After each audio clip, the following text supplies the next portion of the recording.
The smell of smoke reaches her before the screaming stops. Matilda is 31 years old, Queen of the Northern Reaches, wife of King Oswulf, mother of 3 children who are somewhere in the chaos outside these walls. She stands in the great hall of her burning palace, wearing a gown that was meant for a feast celebrating her husband's victory, watching through a shattered window as everything she has known collapses into ash and blood. The battle lasted 3 hours. It was supposed to last 3 days. Her husband's army, 3,000 men who had never lost a major engagement, who had held this coastline against raiders for a decade, broke in the first hour of fighting.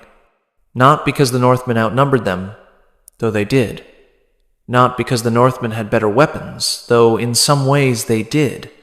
But because the Northmen fought with something Matilda's people did not have, a complete absence of the fear that makes men hesitate. She watched from the tower as her husband's cavalry charged and was swallowed. She watched the shield wall form and collapse. She watched Oswulf himself, recognizable by his golden armor, surrounded and pulled from his horse, like a stag brought down by wolves.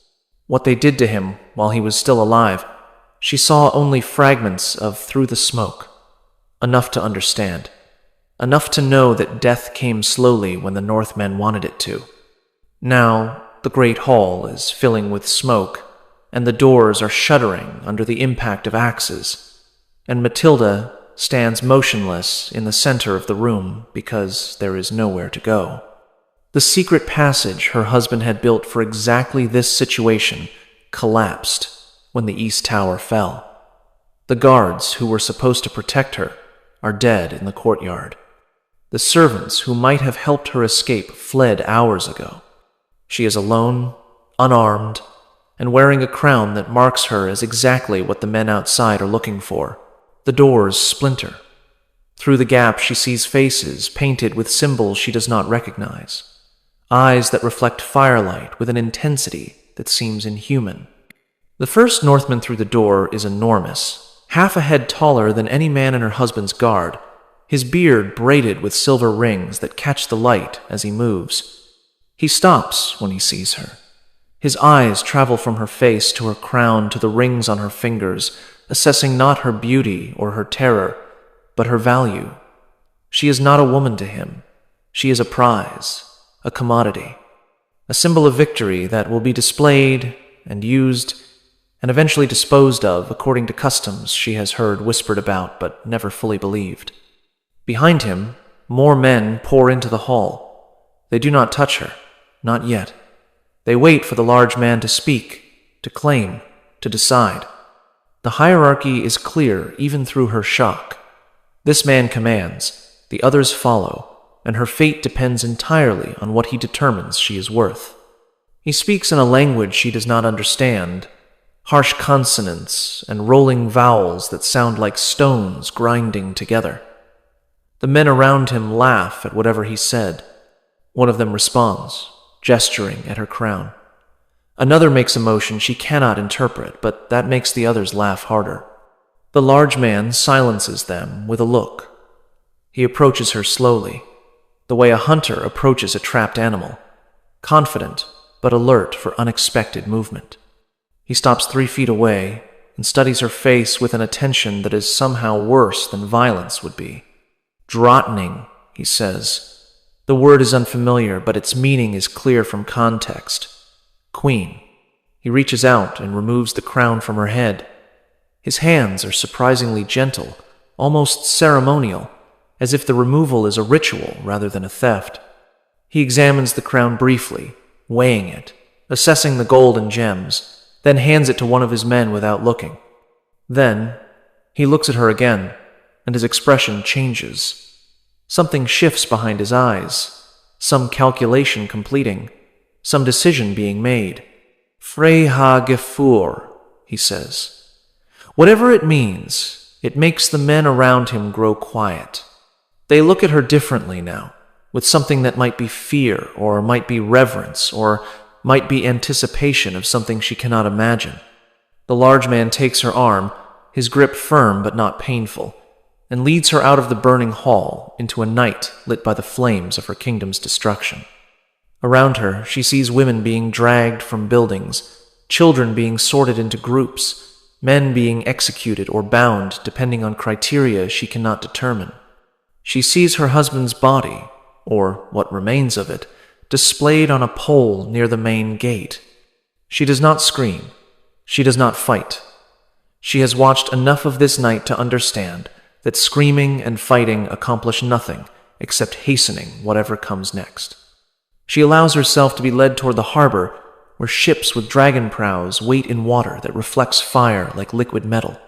She walks past the corpses of everyone she has ever known into a future that exists beyond anything her experience has prepared her for. She is a queen.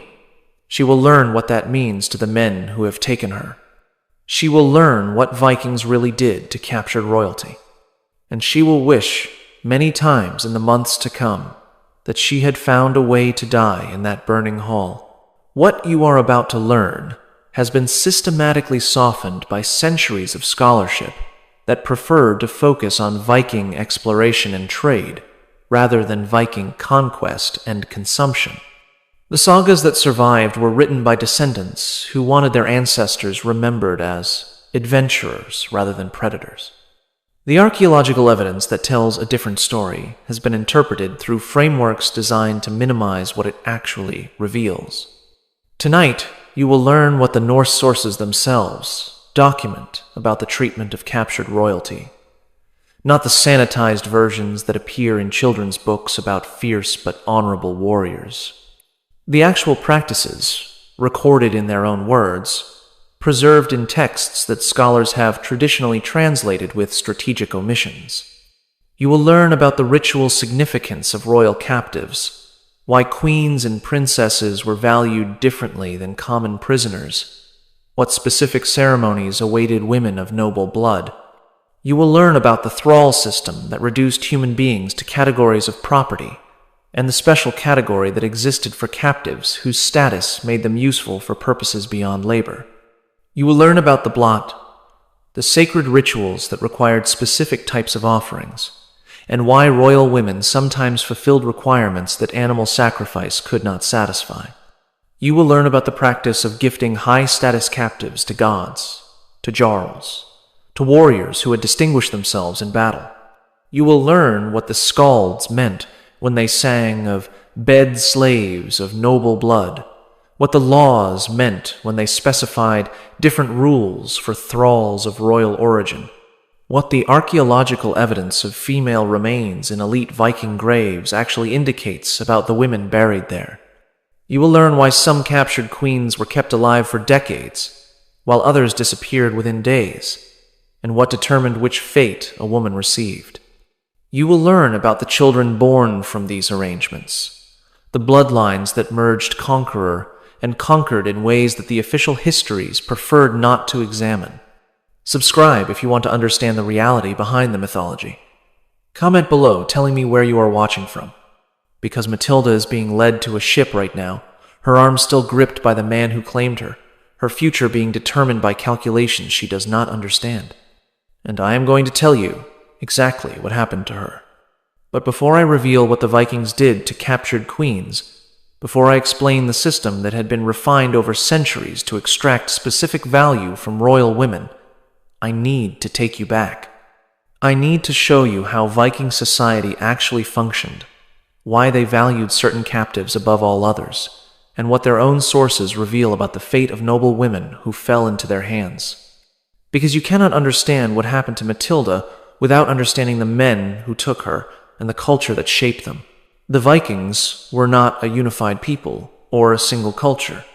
They were a collection of Scandinavian societies, Norse, Danes, Swedes, who shared language, religion, and certain fundamental assumptions about how the world worked.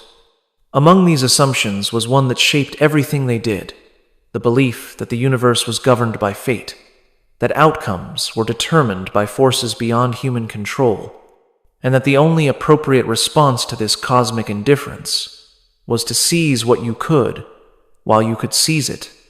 This worldview produced the raids that terrorized coastal Europe for 3 centuries.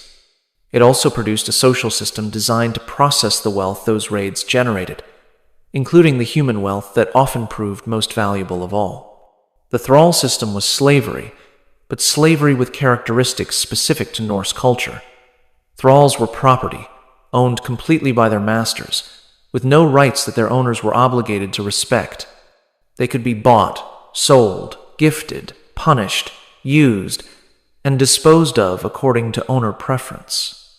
The children of thralls were born into thraldom regardless of paternity, creating a hereditary servant class that expanded with each generation. But within this system, distinctions existed that made certain thralls far more valuable than others. The Norse recognized that captives brought different qualities depending on their origins. A peasant farmer, taken during a raid, might be strong enough for agricultural labor, but lacked the education, refinement, and prestige that certain household functions required. A noble woman, however, brought capabilities that common captives did not possess: literacy, cultural knowledge, social graces, the ability to manage complex households, and something else that the Norse valued perhaps above all: status. Viking society was intensely hierarchical, with status determining everything from seating arrangements at feasts to the quality of burial goods that accompanied the dead to the afterlife. Wealth was a component of status, but not its totality. What truly elevated a man in Norse society was reputation, demonstrated excellence, visible proof of worth that others could observe and acknowledge. And nothing demonstrated worth more clearly than possessing what others could not obtain. A jarl